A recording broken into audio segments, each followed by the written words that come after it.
ભેસ્તાન વિસ્તારમાં રિક્ષામાંથી 4.46 લાખના દાગીનાની ચીલ ઝડપ કરનાર ઝડપાયા હતા। વહેલી સવારે રિક્ષા સવાર મહિલાના દાગીના લૂંટી આરોપી ફરાર થઈ ગયા હતા। ભેસ્તાન પોલીસે 2 આરોપીઓની ધરપકડ કરી તેમની પાસે સોનું પણ કબજે કર્યું છે। ભેસ્તાન વિસ્તારમાં રિક્ષામાંથી 4.46 લાખની દાગીનાની ચીલ ઝડપ કરનારા ઝડપાયા। વહેલી સવારે રિક્ષા સવાર મહિલાના દાગીના લૂંટી આરોપી ફરાર થઈ ગયો હતો। ભેસ્તાન પોલીસે 2 આરોપીની ધરપકડ કરી તેમની પાસે સોનું પણ કબજે કર્યું।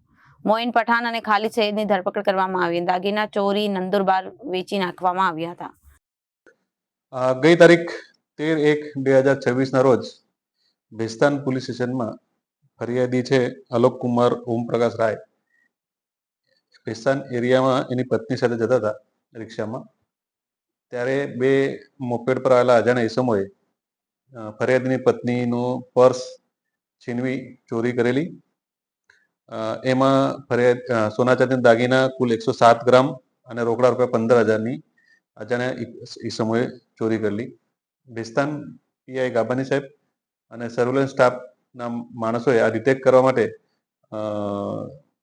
ટેકનિકલ સર્વેલન્સ તથા હ્યુમન સર્વેલન્સથી 2 રીઢા આરોપીઓ મોઇન ઉર્ફે બોબડો સરવરકાર પઠાણ તથા ખાલિદ ઉર્ફે ભાંજા સાજિદ સૈયદની ધરપકડ કરેલી છે અને આ ગુનો ડિટેક્ટ કરેલ છે અને ચોરીમાં ગયેલ મુદ્દામાલ પૈકી 65 ગ્રામ સોનું પણ રિકવર કરેલ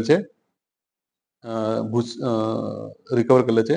આરોપીઓનો ગુનાહિત ઇતિહાસ લગભગ 5 ગુનાઓમાં અગાઉ પણ એ સંડોવાયેલ છે અને આગળની કાયદેસરની કાર્યવાહી ભેસ્તાન પોલીસ દ્વારા હાથ ધરવામાં આવેલ છે। Reporter Arvind Rathod, Janadesh news, Surat.